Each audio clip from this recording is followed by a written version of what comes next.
सवाल है? ये भी कोई सवाल है? परिचित लिखा है, आ लगा के अपरिचित लगा दो, परिचित है अपरिचित, बस और कुछ नहीं। गरुड़ पुराण के हिसाब से सबका हिसाब किया जाएगा। साउथ वाली मूवी याद आई अपरिचित? बाल आगे गिरा के आता है अपरिचित, तो परिचित का विलोम वर्चित हो जाएगा। जानकार विद्वान आत्मीय का कोई सेंस बनता नहीं है यहाँ। आपत्ति का विलोम क्या होगा? शब्द बड़ा बेहतरीन है। आपत्ति का विलोम क्या होगा? बहुत सरल, हमने कहा ना विलोम एक लेवल पर आपका एकदम चुटकी बजाने का खेला हो जाता है। तो आपत्ति का विलोम क्या होगा जी? आपत्ति का विलोम दिए गए 4 ऑप्शन में जो बेस्ट है वो है अनापत्ति। लेकिन जब हम अच्छा बना कैसे, निगेटिव बनाने के भी बड़े कायदे हैं अपने पास हिंदी में। उपसर्ग में चेंज करके बढ़िया खट से बना लिया जाता है। अन लगाया गया, अन, देखो अभी हमने एक रूल बताया ना, अन जब निगेटिव बनाता है अन तो वो किसी स्वर के पहले आता है। अन धन आपत्ति, तो ये शब्द क्या तैयार हो जाएगा? ये आधा ना इस बड़ा को पा करके पूरा ना हो जाएगा और बड़ा की मात्रा लग जाएगी, शब्द तैयार हो जाएगा अना। और आपदा और विपदा समानार्थी। आपदा माने मुश्किल, विपदा माने मुश्किल, ये दोनों समानार्थी, ये समानार्थी।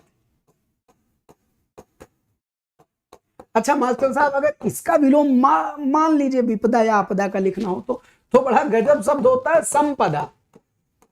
आपदा या विपदा का मतलब होता है फेवरेबल सिचुएशंस का न होना, और इसका अपोजिट संपदा लिखते। विपत्ति लिखा हो तो संपत्ति लिखेंगे, विपद लिखा हो तो संपद लिखेंगे। ये बिरादरी चलती, तो याद रखिएगा आपदा और विपदा समानार्थी, दोनों का मतलब मुश्किल, दोनों का मतलब परेशानी। और अपोजिट लिखना हो तो संपदा। संपदा का मतलब धन नहीं होता, संपदा का जो मूल भाव होता है वो होता है फेवरेबल कंडीशंस, आपके अनुकूल परिस्थितियों को ही संपदा कहा जाता है। सही से समझ लीजिएगा, आपदा संपदा।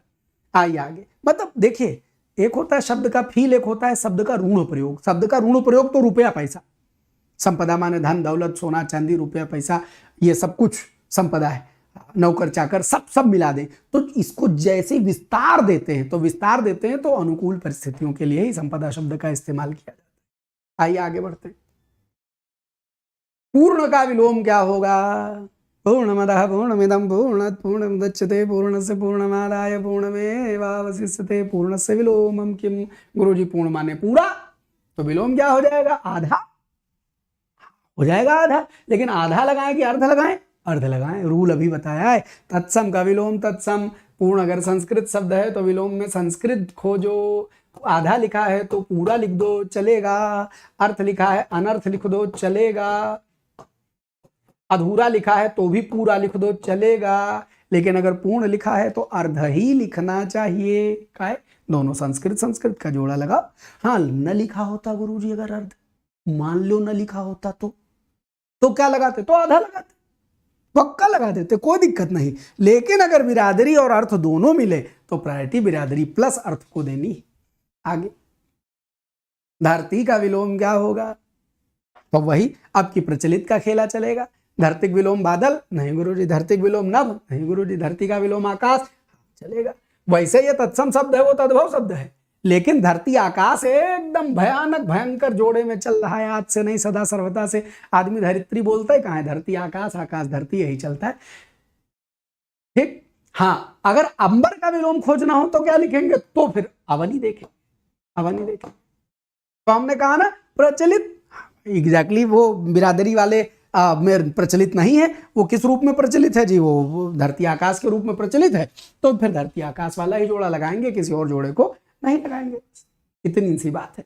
आओ जी खटाखट चले, आज का तो एकदम चटपट निपटता चला जाएगा। प्रतिकर्षण का विलोम क्या होगा? प्रतिकर्षण का विलोम क्या होगा? विचारणीय सवाल। विकर्षण, अनाकर्षण, आकर्षण, अपकर्ष,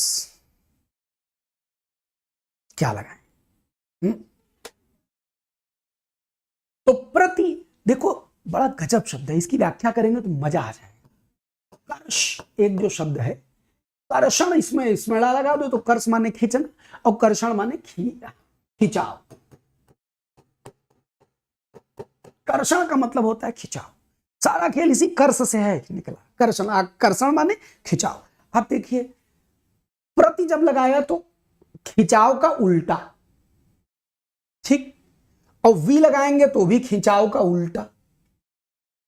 अन लगाएंगे तो भी खिंचाव का उल्टा, आ लगाएंगे तो ये प्रॉपर अपनी तरफ खींचेगा। आकर्षण याद रखना, संस्कृत और हिंदी में बड़ा आ जब एक उपसर्ग के तौर पर लगता है तो it gives a positive feeling, कभी निगेटिव नहीं बनाएगा बड़ा आ।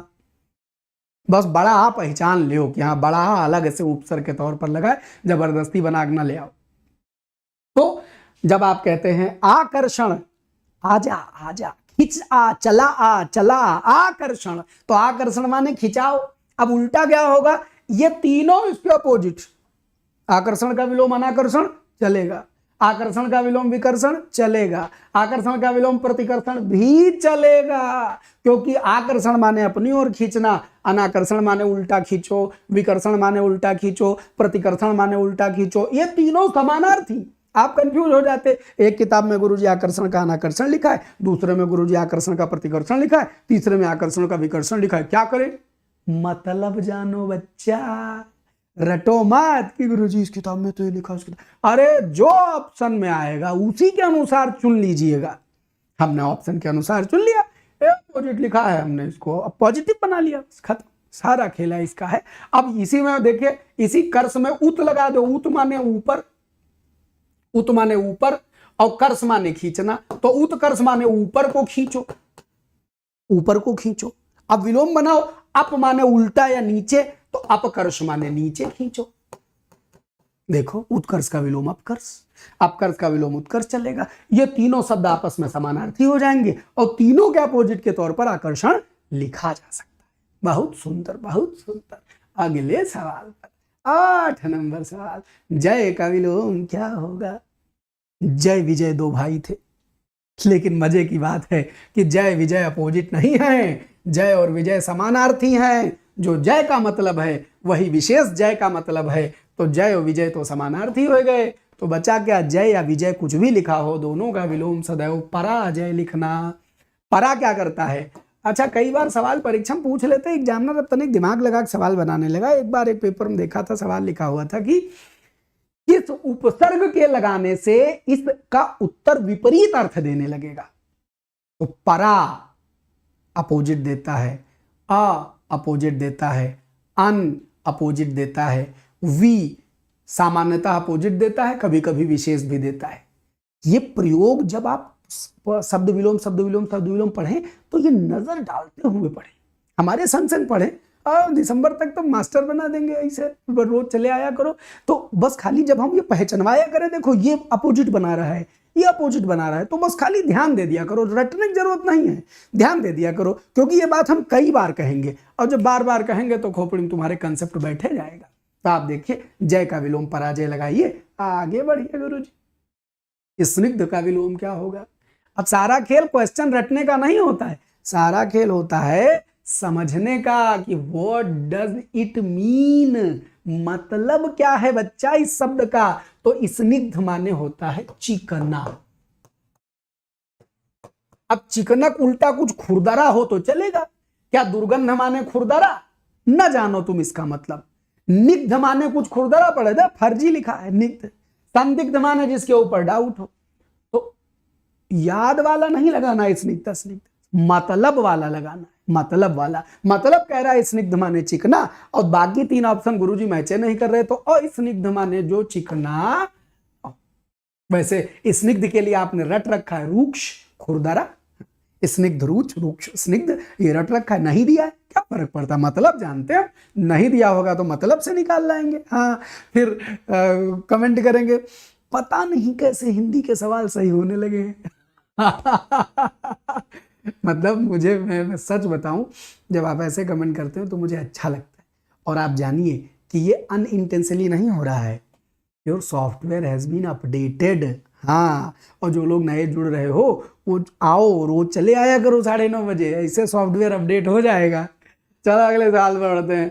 अब पेपर आज वाला तो मास्टर साहब बहुत सरल है, लेकिन जिस दिन हम कठिन भी बनाते हैं उस दिन भी आनंद आ जाता है आपको। भय का विलोम क्या होगा, हमने कहा कोई मतलब देखो, भय माने डर।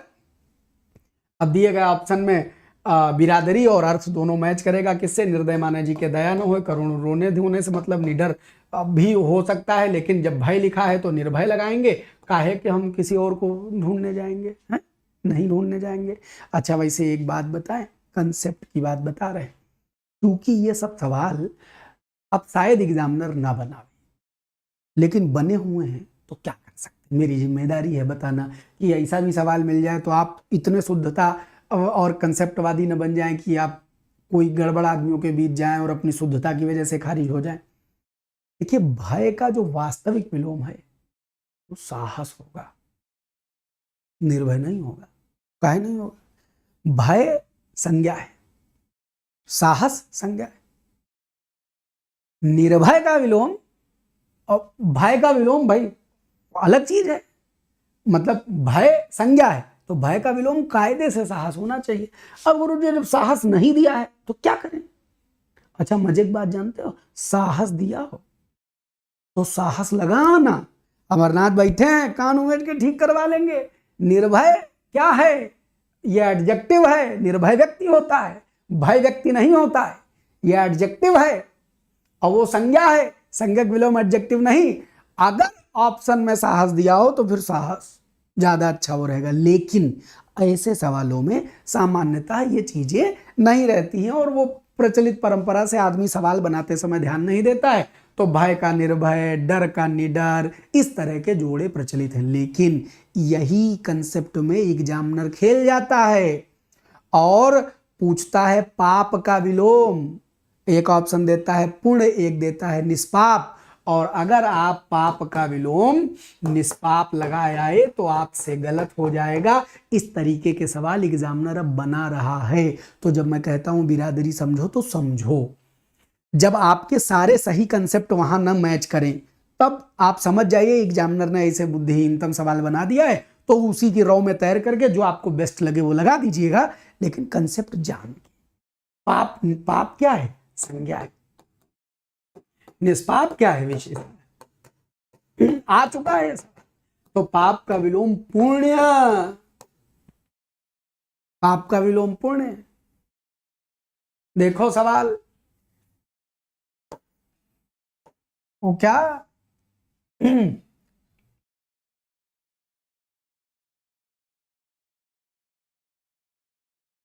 आघ का विलोम अनघ या निरघ नहीं होता। आ चुका है सवाल। आघ का विलोम नहीं होता, आघी का विलोम होता है। आघी का विलोम अनघ या निरघ होगा। क्यों? क्योंकि आघी विशेषण है और अनघ और निरघ विशेषण है। बहुत गजब बात समझा रहे हैं, इसको समझ के रखना है, कंसेप्ट पक्का रखना है। इस तरह का बच्चों वाला सवाल बन जाए, भय का निर्भय लगा करके निसंदेह सही करके आ जाइए। अगर एग्जामिनर ने सवाल का बेस गड़बड़ बनाया है तो वो जो उत्तर मानेगा वही आप लगा दीजिए। हमारा उद्देश्य अल्टीमेटली परीक्षा में सही नंबर लाना है, वो ज्यादा नंबर लाना है। लेकिन कंसेप्ट जान के जाएंगे तो एग्जामिनर जब अपनी बुद्धि लगा के ऐसा कोई सवाल गढ़ ले जाएगा तो आप उसकी काट निकाल ले जाएंगे। अघ का विलोम अनघ या निरघ गलत हो जाएगा। अघ का अनघ से जोड़ा गलत है, आघी अनघ चलेगा, आघी निरघ चलेगा। पापी का विलोम निष्पाप होगा।